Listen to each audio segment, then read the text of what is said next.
Well, welcome. My name is Brandon. If you are a guest here today, grateful that you are with us and want to say hello to everyone that is watching online. We're glad you're here today. I'll give you a little quick place of where we're going to be. Luke chapter 15. We're going to continue in our prodigal series.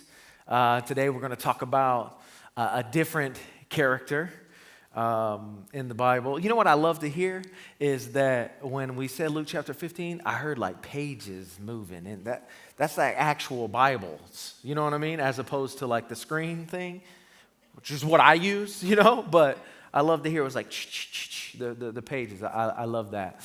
We're going to be in Luke chapter 15, and grateful that you could be here. Let me ask you a question this morning. And maybe you'll be able to relate to me a little bit. Have you ever used the phrase, "That's just not fair"? Now, I know as adults, right? It's like, wait, is this children's church? What are we doing here? As adults, that seems a little bit unique to say, but we still find ourselves saying it.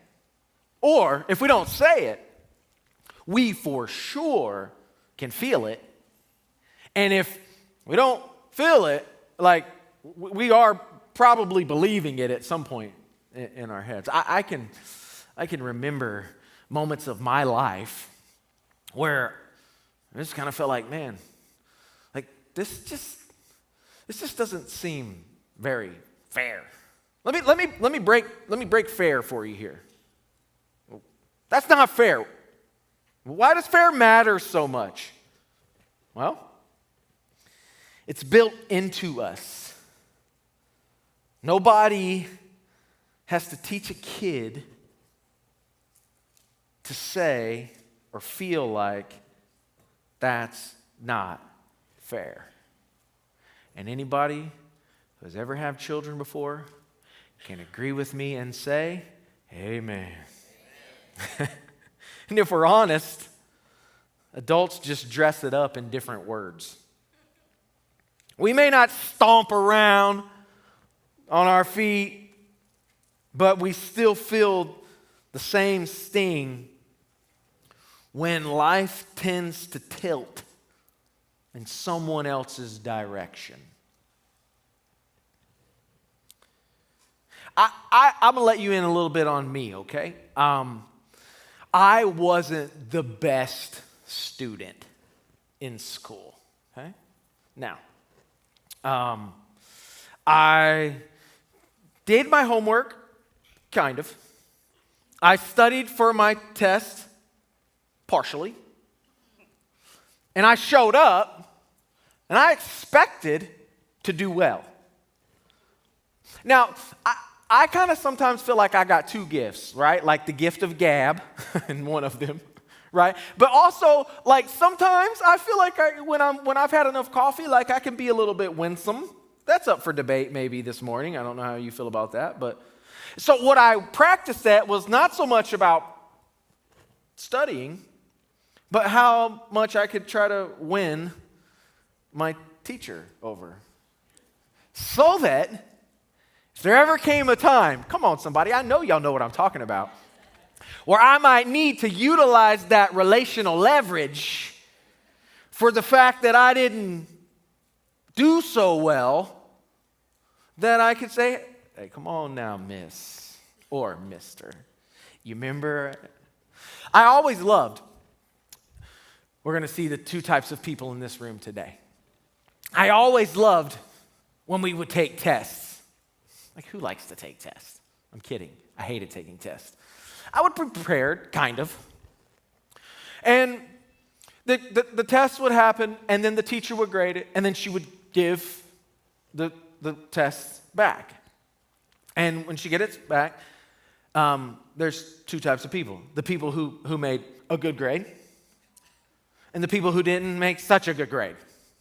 I found myself on the other side of that, to the point where when people are, when they're passing out tests, and like you can kind of see people looking at other people's desks, and your grade isn't that good. I know some of you, it's been a while since you've been in school, but you can remember. It's like nostalgia. You would put your hand over the grade, or just kind of tilt it so nobody else could see it.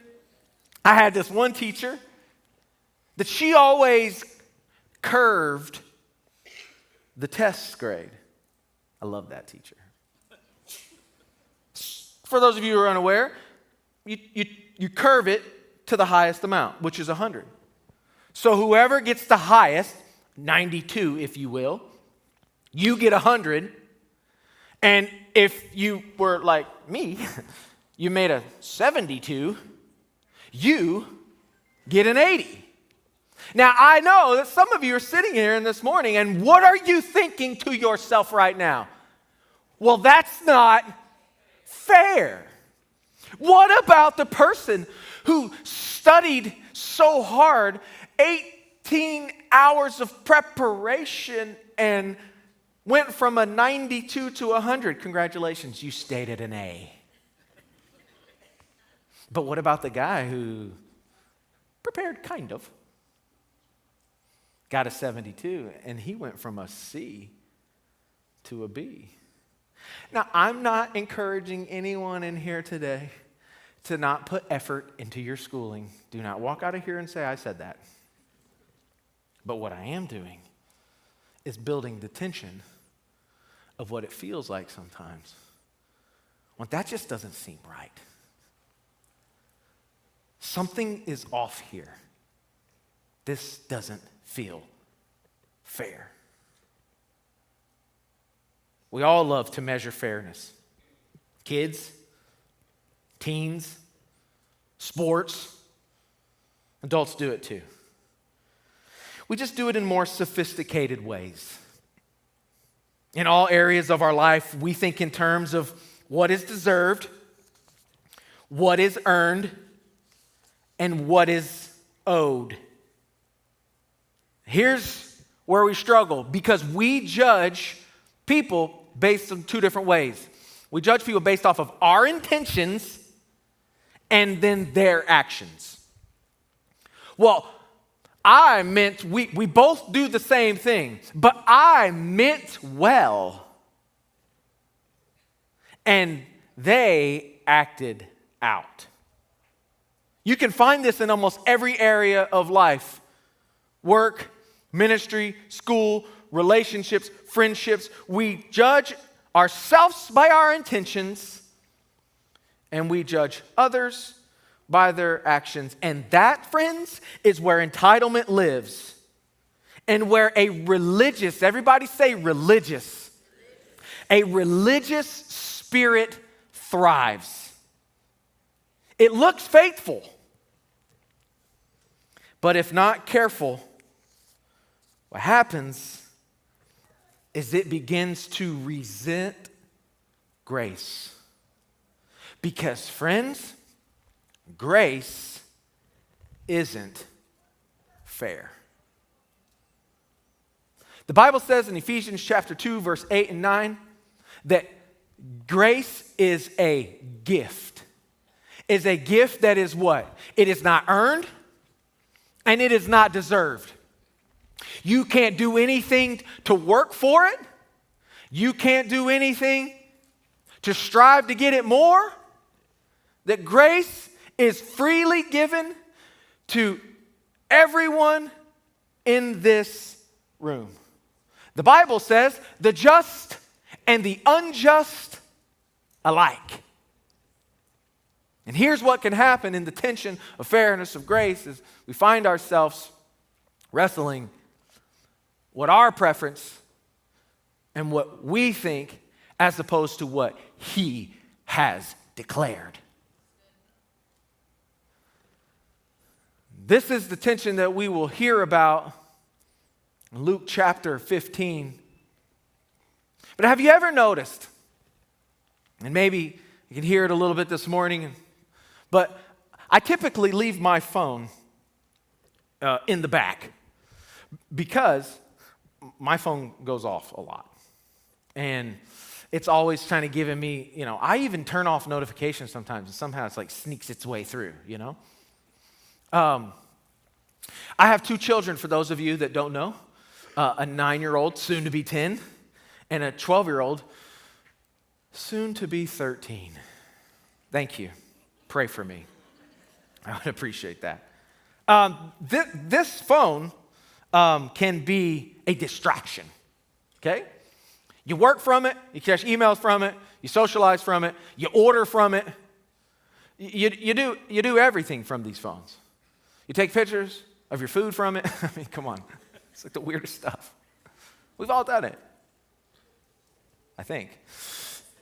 I pick my kids up from school as much as I can when I'm not traveling, I'm not out of town, and I get in the car, and I like to ask questions, right? I like to probe some things out of my kids. So I ask my son. They kind of battle back and forth. Shotgun, who goes up front, you know? So typically I start with whoever's up front. And my son, I'll say, hey, bud, how was your day? Good. What'd you do today? Not much. Did you have fun? Yep. Were you kind? You know, it's like, yes. I'm like, okay, we're not going anywhere with this. Hey, sis, how was your day? Well, Dad went at 7:45 this morning. I'm like, okay. As she's telling me about her day, and then at 10, and then we went to lunch, and I cannot believe. And I'm just, oh, really? Uh-huh. Yep. No way. You're telling, Dad, you're not even paying attention. But I'm sorry, Now, I know that some of you are like, gosh, what a terrible father. Don't judge me. I know you've probably done it at least once or twice, maybe not to your precious children, but you were sitting in a meeting at work, and the boss was talking, and it was kind of like the Charlie Brown noise, and you're like, doom scrolling, right? Check my 500 emails, got a notification. I mean, this thing can distract us. And what can happen? What happens is we become physically present, but emotionally absent. I mean, some of us, it's sad for me to even say, but some of us, let's just talk to the people maybe watching online. You're watching right now. And while you're watching, you're scrolling. I'm kidding. We love you. Come visit us. Physically present. You're in here. You're like, man, this guy, where's he going with this whole thing? Physically present. Notification. Physically absent. And that's the tension we wrestle. And this is what happened to the brother. The brother is the new character in this text. He's the brother that stayed. He's the brother that tended to the field. He was the brother that was working. We're going to get to it in a second. He was in the Father's house. He was working in the Father's field. But friends, his heart was somewhere else. The title of my message this morning for you is Faithfulish.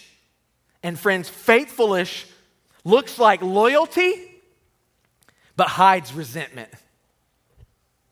It feels like service, but lacks joy. It sounds like faith, but goodness, man, sometimes it just rings very hollow. And if we're all honest, can we all just take a moment and be honest here this morning? We all, if we take a close look, can see ourselves in the older brother. And maybe you're like me and you've said a few of these questions before. Maybe you've said, well, I've done more. Why are they getting celebrated and I'm not? Or maybe you find yourself saying, well, hey man, I've been here all along. Where's my reward? Where's my gift? I serve faithfully. I show up. And if we're not careful, what happens? Remember when I had you say religious? That religious spirit begins to develop and it begins to grow. And then entitlement sets in. And entitlement speaks the language of I deserve. And then comparison sets in. And it whispers, why them? Why not me? And then all of a sudden, here's what happened. What once felt super joyful, all of a sudden dies. And we find no more joy in what used to bring us so much purpose. But there's a pursuit here that I want you guys to see in Luke chapter 15. Luke chapter 15, verse 25 says, meanwhile, everybody say meanwhile. This word is an important word, okay? Meanwhile, okay? Now, here's before meanwhile. And I'll get you caught up. There were two sons. One son left the house. He went out. He did all sorts of things that he shouldn't do, lost everything, returned home. Well, the other son stayed. Faithfulish. And then the story picks up. Meanwhile, the older son was in the fields. What was he doing? Working. He was working. He stayed faithfulish, working. And when he returned from, what was he doing? Working. When he returned home from working, he heard music. Now, I can just picture this brother as he goes every single day, and he works, and he works, and he works, and he does what he feels like he is told to do. Maybe not what he wants to do, but what he feels like he has to do. And he's coming home, and as he's coming in, which was where he would go every single day, it's a new day. He heard music and dancing in the house. And so he did probably what any of us would do. He asked one of the servants who was there, what's going on? Now, I don't know about you, but I can see this in my mind. If you're visual, you probably could too. Like I can see, what is a better way for me to say it? What is happening here? This is unusual. And this is how the servant responded. Your brother is back. And your father has killed the fattened calf. And we are celebrating because of his safe return. Now, if I could picture just like this guy just kind of scratching his head like, wait, what? You guys ever seen that Russell Westbrook meme? Where he goes, what? That's what I picture is happening here. Next verse. The older brother was getting angry. And notice, he wouldn't go in. The other brother was so upset that his younger brother had decided to return, and they were throwing a celebration for his safe return.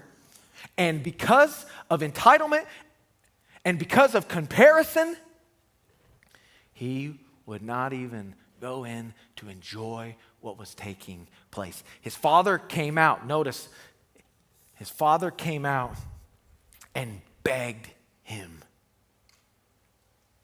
But he replied, man, you want to talk about fair? All these years I have slaved for you and never once refused to do a single thing you told me. And in all that time, you never gave me even one young goat for a feast with my friends. Verse 30. Yet, You feel it? I mean, if you can't, like, we got to. Yet, when this son of yours comes back, not even my brother anymore. That's your son. My wife be telling me that sometimes. Your son needs to be talked to. I mean, I thought we were in this together. Nope, your son. And when this son of yours comes back, after squandering your money on prostitutes, you celebrate by killing a fatted calf, which is like the ultimate celebration in that time. I mean, the tension that you can sense in this moment between this older brother, I mean, I don't know about you, but I can feel it sitting in this room. But here's what you have to notice. It's that one brother left in rebellion, but the other brother stayed in religion. And both were far from Jesus. And both were far from the Father's heart. One left in rebellion, one stayed in religion. Both of them were far from God. And notice, what did he do for both of them? He ran to the son Pastor Ryan preached last week. He ran to the older son when he was a far way off.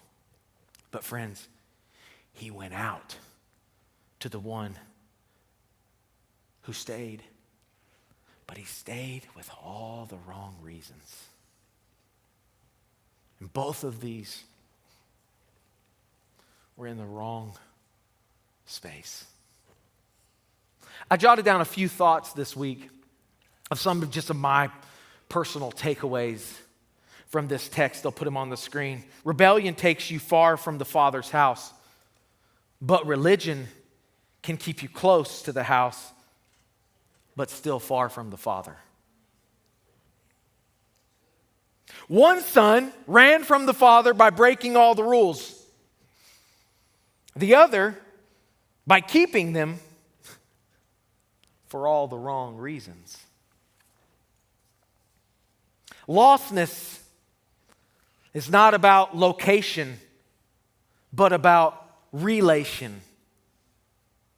You can be in the field working or in the pig pen wandering and still be just as lost. Rebellion says, I don't need my Father. But religion says, if I perform well enough, I won't need him either. And both of these reject the free gift of grace. Notice that the Father went out to both sons, providing that salvation is not about the son's journey to him, but a pursuit from the Father. And I just want to say to you today, wherever you may find yourself in rebellion or caught in the trap of religion, friends, the Father pursues you today as well. And he is pursuing you even now. That you don't have to perform for him.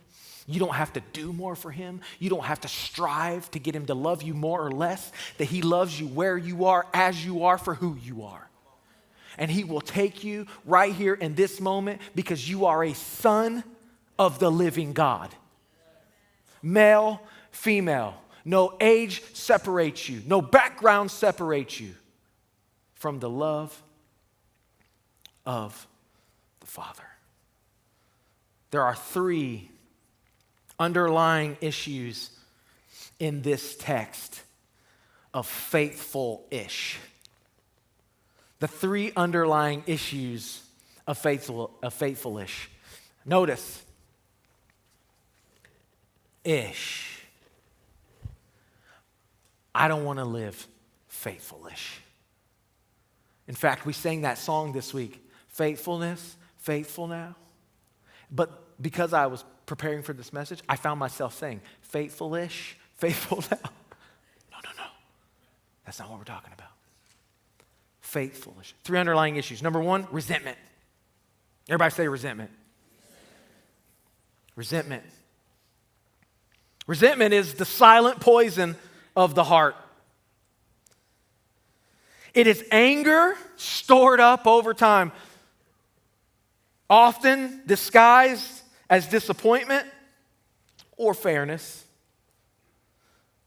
Friends, the older brother resented his father's kindness to the younger son because in his mind, kindness towards his brother felt like injustice towards himself. Resentment doesn't just hurt others, it locks us out of joy, leaving us standing outside while everyone else is celebrating on the inside. Wait, what is happening in there? His brother would not go in. Why? Resentful. He had resentment in his heart. Number 2 is the underlying issue of faithfulish, entitlement. Entitlement is the belief that we are owed something because of what we've done or who we are. Let me read that to you again. Entitlement is the belief that we have owed something because of who we are or what we have done. It measures life in terms of, I deserve this. Oh, I earned this. Oh, I'm better than them. The older brother lived entitled. He thought years of service, while the other brother was off in rebellion. He thought years of staying and being religious gave him leverage over his other brother. But the problem with entitlement is that it makes us blind to grace. Because grace is always a gift and never a wage to be earned. Entitlement creeps in slowly over time. And when we have resentment in our hearts and we think we are entitled to who we are and what we deserve, what happens is then our motive becomes for all the wrong reasons. Resentment, entitlement, and motive. Motive in this text is behind what we do. 2 people can do the same action, but the motive makes all the difference. The older brother said, did you notice it? All these years I've slaved for you. His motive wasn't love for the father. It was earning from the father. And what makes me the saddest in this reading this text is he didn't even see himself as a son anymore. All these years I've slaved for you. All these years I've strived for you. All these years I've worked for you. And that's what happens when we begin to allow resentment and entitlement to come into place. But as a servant working for wages, our motives reveal whether we are living for approval or living from acceptance. And friends, I want to say to you today, it would be better to do nothing than to do something with the wrong motive. I know that kind of contradicts. Hey, lead a group, join a dream team, serve, go help the needy and the poor. You should. But don't do it with the wrong motives. Because there's destruction in that. What I believe is a tactic from the enemy, friends, hear me today. What I believe is a tactic from the enemy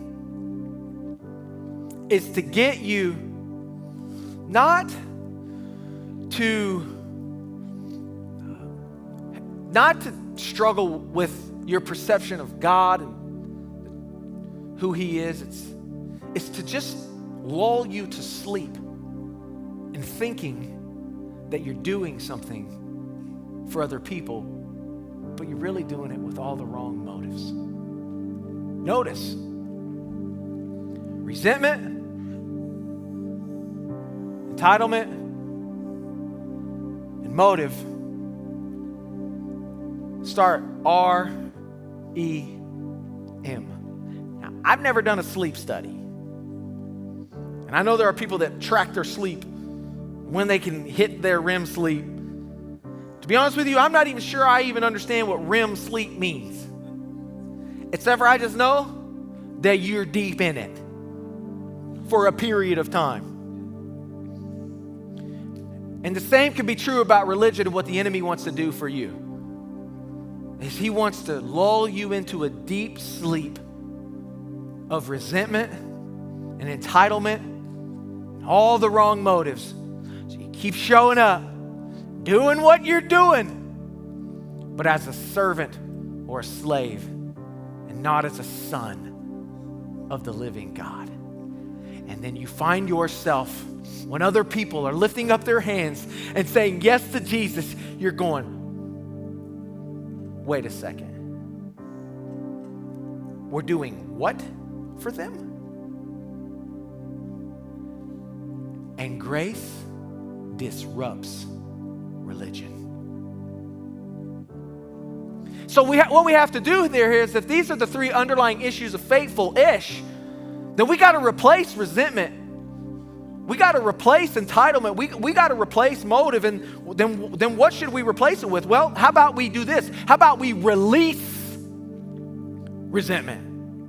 What do you mean, B? How are we going to release resentment? Well, let me give you some practical things that you can do to try to help release some of that resentment that over time has tried to lull you to sleep. You release resentment by shifting your focus. Instead of replaying what someone else has, or what you begin to do is speak gratitude for what you've been given. Everybody say gratitude. The practice is simple but powerful. When you catch yourself saying, man, that's not fair, stop. And maybe you could do this. Name just a few things that you're thankful for in that moment. Because gratitude drains resentment. If you're taking any type of notes this morning, what I'd like for you to do is just write on your thing, gratitude. And I want you to think even now, 2, 3, 4 things this morning as coming to church. Maybe you were a little unsure, or you weren't sure how it was all going to play out, or man, what is it, and who's going to preach, and what songs are they going to sing, and all these things. And what I want you to do even this morning is begin to write 3, 4, 5, 6, 7, 8, 9 things that you're grateful for this morning, because gratitude can drain resentment. So what do? We release resentment through gratitude. Number 2, we embrace. Everybody say embrace. So we release, we embrace. Well, what are we embracing? We embrace surrender over entitlement. You either surrender or you try to live entitled. When you embrace surrender by letting go of what you think you deserve, you make it a rhythm in prayer. And you actually say, you can say these words, Father, I release what I think I'm owed. And I receive what you freely give. And that posture reopens your hands for the grace that Jesus wants to release to you, to give to you. So we release, we embrace. And lastly, we got to match. We got to match our motives. And what do I mean? Well, there's 2 ways. Bringing and asking. To match your motives means bringing the why behind what you do into alignment with the Father's heart. Okay, what is the Father's heart? The Father's heart is love. The Father's heart is acceptance. The Father's heart is welcoming. The Father's heart is forgiving. The Father's heart is kind towards you. The Father's heart is embracing. The Father's heart is open It's open to you. The older brother was serving, but his motive was leverage. I've slaved for you and now you owe me. His actions looked faithful, but his motives were transactional. And here's the thing, when you match your motives means asking. So it's not just bringing, it's asking. And what is it asking? Well, does my why line up with my love?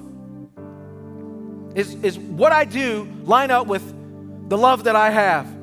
If I serve, hear me, church, if I serve, is it out of joy or out of obligation? If I give, is it to be seen or to honor the Father? If I obey, is it to earn something? Or because I recognize that as a son and as a daughter, I already belong. We got to match our motives. When your motives match the Father's heart, serving, acts of service, being faithful stops feeling like slavery and striving and working and earning, and it starts flowing from love. And if there's ever been a time that anything needs to flow from love, church, it's now. Obedience becomes joy, and faithfulness, hear me, and faithfulness becomes freedom. And this is what the Father was teaching the older son. I urge you, come inside. Celebrate with us. Rejoice in His faithfulness. And friends, He is faithful to you today. I promise you. Thank you so much for tuning in with us. If you enjoyed today's message, go ahead and subscribe because there's content like this every single week. And if it spoke to you in any way, make sure you share it with a friend because you never know whose life you can change with just one simple share. Listen, we hope to see your face in the place this Sunday. Go ahead and check out our website for our service times at transformtlh.com, and we hope to see you soon.